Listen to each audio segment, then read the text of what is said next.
এইখানে একটা ঘটনা ঘটে, তো সতীশ মণ্ডল বলে, এই জায়গাটাতেই কিন্তু তার উপরে রয়্যাল বেঙ্গল টাইগার অ্যাটাক করেছিল।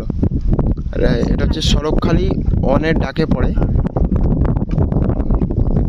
দেখুন ওখান থেকে জাল দেওয়া আছে, এর ওদিকে যাওয়া যায় না। আমরা আছি এই তিনজন।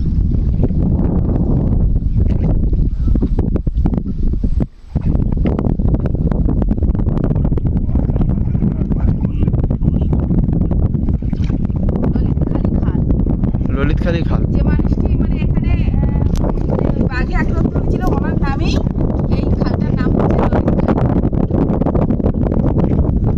এখানে শুধু একজন না, অনেকেই পড়েছে।